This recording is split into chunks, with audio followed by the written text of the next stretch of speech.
गुरु गोरखनाथ जी बौद्ध परंपरा के बहुजन दार्शनिक गुरु मत्स्येंद्र नाथ के शिष्य थे। गोरखनाथ के शिष्य भैरव नाथ थे, जिनकी लड़ाई हिंदू वैष्णो देवी से हुआ था और वह इस लड़ाई में शहीद हुए। अब गोरखनाथ मठ पर योगी का कब्जा है। गुरु मत्स्येंद्र नाथ का संबंध मछुआरा समुदाय से है। अगर देखा जाए तो 84 सिद्धों में कालपा लोहार जाति से थे, चमृपा चमार जाति से थे, धोमिपा धोबी जाति से थे। सिक्किम में बौद्ध भिक्षुओं को कर्मापा कहा जाता है और सिद्ध संतों के नाम में पा अक्षर जुड़ा हुआ है। गुरु गोरखनाथ के नाम से नेपाल में गोरखा समुदाय के लोग हैं, जिनके नाम पर गोरखा रेजिमेंट बना है। गोरखपुर नेपाल से सटा हुआ जिला है। नाथ समुदाय के जोगी बहुजन समुदाय से ही होते हैं। उत्तर भारत में इसी समुदाय से जोगी बने लोग हाथ में सारंगी लेकर गांव-गांव गुरु मत्स्येंद्र नाथ और गुरु गोरखनाथ के दर्शन को अपने लोक गीतों के माध्यम से लोगों को समझाते व बताते थे, जिसमें राजा भर्तृहरि का नाम अक्सर आता है। यह जोगी अब कम संख्या में दिखाई देते हैं, लेकिन सवर्णों में इनकी कोई विसात नहीं है, इसीलिए नाथपंथी जोगी बहुजनों की ही बस्तियों में भिक्षाटन के लिए जाते रहे हैं।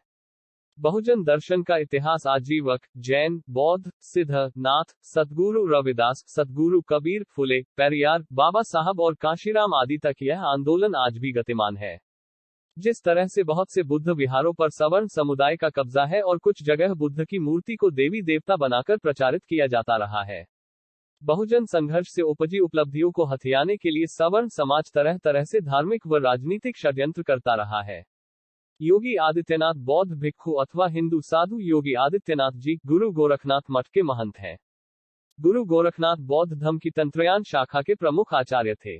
उनकी महानता का अंदाजा इसी से लगाया जा सकता है कि उनके नाम पर जिले का नाम गोरखपुर रखा गया। युद्ध शास्त्र का एक सिद्धांत है कि जब दुश्मन इतना ताकतवर हो जिसे आमने सामने के युद्ध में परास्त न किया जा सके तो घुसपैठ करके आसानी से खत्म किया जा सकता है। योगी आदित्यनाथ को जब अरबों खरबों में विदेशी फंडिंग लेनी होती है तो बौद्ध राष्ट्रों में जाकर प्रबोधन करता है कि बुद्ध के बताए हुए आर्य अष्टांगिक मार्ग पर चलकर ही विश्व का कल्याण हो सकता है। यह बोलकर अकूत संपत्ति भारत में लाया जाता है और फिर ब्राह्मणवादी व्यवस्था को मजबूत किया जाता है। ब्राह्मणवादी लोगों की घुसपैठिया नीति आज की नई नीति नहीं है। 1. सिंधु घाटी सभ्यता में घुसपैठ कर उसे खत्म किया। 2. मौर्य साम्राज्य में घुसपैठ कर उसका विनाश किया। 3. बौद्ध धर्म में घुसपैठ कर संघ का विनाश किया। 4. संतों गुरुओं महापुरुषों के द्वारा चलाए गए आंदोलन में घुसपैठ कर मुक्ति आंदोलन को भक्ति आंदोलन में परिवर्तित करके विनाश किया। 5. फुले, शाहू, अंबेडकरी आंदोलन को महापुरुषों के मृत्यु के उपरांत घुसपैठ की नीति अपनाकर खत्म किया। 6. मान्यवर कांशी राम साहब के विशालकाय आंदोलन को खत्म करने के अनेकों प्रयास फेल हो जाने पर घुसपैठ की नीति अपनाई और मान्यवर साहब के प्रत्येक कैडर्स को बाहर निकाला गया। आंदोलन की विचारधारा और उद्देश्य की हत्या कर दी गई। विचारधारा उद्देश्य किसी भी आंदोलन का प्राण तत्व होता है। विचारधारा उद्देश्यहीन आंदोलन मुर्दे के समान होता है, जिसका अस्तित्व तो होता है परंतु परिवर्तन करने में असमर्थ हो जाता है। जोगियों के अनुसार गोपीचंद ने सारंगी का आविष्कार किया तथा राजा भर्तृहरि वो व्यक्ति थे जिन्होंने गोरखनाथ के प्रभाव से राजपाट छोड़ दिया। जोगी आज भी अपने गीतों में इनका उल्लेख करते हैं। यहाँ यह ध्यान देने योग्य है कि गोरखनाथ के जन्म और जाति को छिपाया गया है और कबीरों रेडिस की तरह इन पर भी परोक्ष रूप से ब्राह्मणी की कोख से जन्म वाली कथा रेडिस जी को पिछले जन्म में ब्राह्मण था ऐसा थोपने की फिजूल कोशिश की गई है। दूसरी बात जो सबसे अहम है, गोरखनाथ ने ब्राह्मणवाद, बौद्ध परंपरा में अतिभोगवाद व सहजयान में आए विकृतियों के खिलाफ विद्रोह किया। हिंदू मुसलमान एकता की नींव रखी और ऊंच नीच, भेदभाव, आडंबरों का विरोध किया। यही कारण है कि नाथ संप्रदाय में बड़ी संख्या में सनातन धर्म से अलगाव की शिकार अस्पृश्य जातियां इसमें शामिल हुई। नाथपंथियों में वर्णाश्रम व्यवस्था से विद्रोह करने वाले सबसे अधिक थे। हिंदू और मुसलमान दोनों धर्मों के लोग, बल्कि कहीं कहीं तो मुसलमान बड़ी संख्या में नाथ संप्रदाय में शामिल हुए। गोरखनाथ का प्रभाव कबीर, दादू, जायसी और मुल्ला दाऊद जैसे अस्पृश्य जातीय और गैर हिंदू कवियों पर भी माना जाता है। इससे इतना तो स्पष्ट हो ही जाता है कि गोरखनाथ और उनके गुरु किसी ऊंची जाति से तो कतई नहीं थे। तीसरी अहम बात, गोरखनाथ के बाद आप उनके उत्तराधिकारियों श्री वर्धनाथ, तत्पश्चात परमेश्वर नाथ एवं गोरखनाथ मंदिर का जीर्णोद्धार करने वालों में प्रमुख बुद्ध नाथ जी, बाबा रामचंद्र नाथ जी, महंत प्यार नाथ जी, बाबा बालक नाथ जी, योगी मनसा नाथ जी, संतोष नाथ जी महाराज, मेहर नाथ जी महाराज, दिलावर नाथ जी, बाबा जॉर्ज वेस्टन ब्रिग्स की पुस्तक गोरखनाथ एंड दी कन्फर्टा योगीज में उल्लिखित 1891 की जनसंख्या रिपोर्ट और इसी वर्ष की पंजाब की जनसंख्या रिपोर्ट के अनुसार 28,816 गोरखनाथी और 78,387 योगी में 38,137 मुसलमान योगी थे। आज हालत ये है कि उत्तर भारत, खासकर पूर्वांचल से उनका पूरी तरह सफाया हो गया है। गोरखपुर में जो बचे खुचे मुसलमान जोगी थे वो हिंदू युवा वाहिनी के डर से भगवा वस्त्र पहनना और सारंगी बजाकर गीत गाना छोड़ चुके हैं। इस तरह एक सामंती जाति के मठाधीशों ने नाथ संप्रदाय की हत्या कर दी, उसे उसके असल वारिसों से छीन लिया। नाथ संप्रदाय की हत्या के बाद सांप्रदायिकता का नया युग। आपने पढ़ा कि किस तरह गोरखनाथ मठ के 3 ठाकुरों क्रमशः दिग्विजयनाथ, नानू सिंह अवैधनाथ, कृपाल सिंह बिष्ट और आदित्यनाथ अजय सिंह बिष्ट ने नाथ संप्रदाय की हत्या की और उसे कट्टर हिंदुत्व का रंग दिया। अब हम देखेंगे कि किस तरह इन्होंने सांप्रदायिकता को जन्म दिया, जिसका परिणाम यह रहा कि आजादी के बाद भारत हिंदू मुसलमान जंग का मैदान बन गया। इसकी शुरुआत होती है राजस्थान के राजपूत महंत दिग्विजय नाथ नानू सिंह से। गोरखनाथ मठ से राजनीति में भाग लेने वाला यह पहला महंत था। अपने शुरुआती दिनों में यह कांग्रेस में था, लेकिन असहयोग आंदोलन की समाप्ति के बाद इसने हिंदू महासभा का दामन थाम लिया। इसे 1935 में गोरखनाथ मठ का महंत बनाया गया। उसके बाद इसने 1935 से 1969 तक उत्तर भारत में भयानक स्तर पर सांप्रदायिकता फैलाई और हिंदू बनाम मुस्लिम के विवाद को जन्म दिया। आपको जानकर आश्चर्य होगा कि नानू सिंह से दिग्विजयनाथ बना ये व्यक्ति राम मंदिर की संकल्पना को जन्म देने वाला पहला व्यक्ति था। उससे पहले किसी ने भी राम मंदिर की संकल्पना प्रस्तुत नहीं की थी। उसने हिंदू मुस्लिम की खूनी और सांप्रदायिक राजनीति में अपना भविष्य काफी पहले देख लिया था। इसी का परिणाम था कि गुरु गोरखनाथ का मठ वस्तुतः एक बुद्ध विहार है।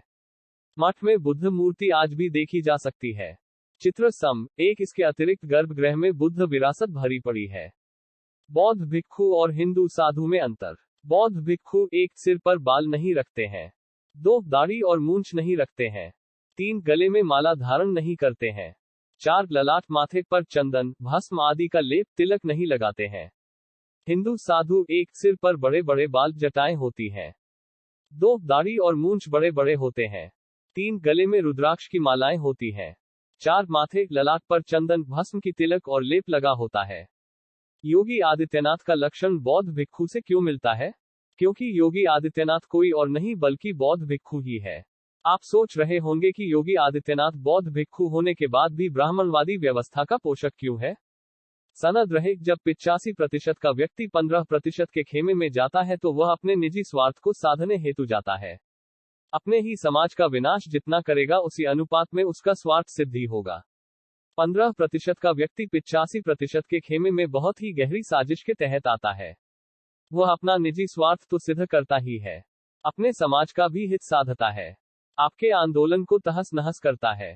किसी पार्टी संगठन के लोगों की भावनाओं को ठेस पहुंचाना हमारा उद्देश्य नहीं है, बल्कि आपको सतर्क करना मैं अपना फर्ज समझता हूं।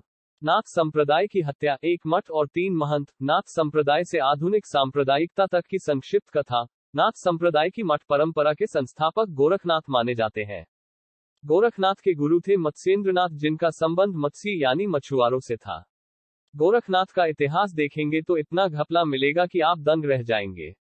उनके जन्म के बारे में तमाम कथाएं हैं, जिनमें यह तय करना मुश्किल है कि कौन सी वाली सही है। जो सबसे प्रचलित कथा है, उसके अनुसार उनका जन्म मत्स्येंद्रनाथ की कृपा से हुआ था। मत्स्येंद्रनाथ ने एक निःसंतान महिला को बच्चा होने के लिए भभूति दी। महिला ने भभूति गोबर के ढेर पर डाल दी और चलती बनी। 12 वर्ष बाद मत्स्येंद्रनाथ को वो महिला मिल गई। बाबा ने उससे उसकी संतान के बारे में पूछा। झेप कर उसने गोबर वाली बात बताई। मत्स्येंद्रनाथ झल्ला उठे। उन्होंने गोबर के ढेर के पास आवाज लगाई और वहां से एक 12 वर्ष का लड़का सामने आया। मत्स्येंद्रनाथ ने इस लड़के का नाम रखा गोरखनाथ। इन्हीं महंत गोरखनाथ के नाम पर गोरखपुर को उसका नाम मिला। इन्हीं के नाम पर गोरखनाथ मठ की स्थापना हुई। इन्हीं के चेले थे राजा गोपीचंद और भर्तृहरि। सुंदर नाथ जी, सिद्ध पुरुष योगीराज गंभीर नाथ जी, बाबा ब्रह्मनाथ जी महाराज तक के इतिहास में कुछ खास नहीं मिलेगा।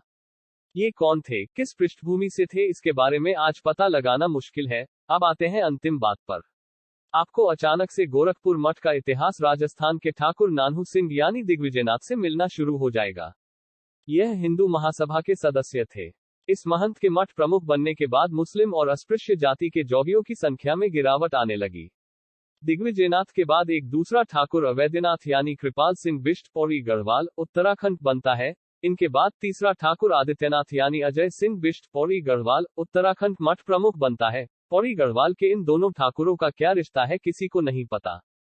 इन तीनों ठाकुरों के आने के बाद तीन बातें देखने को मिलती हैं। एक, मुस्लिम और अस्पृश्य जाति के जोगियों का सफाया हो जाता है।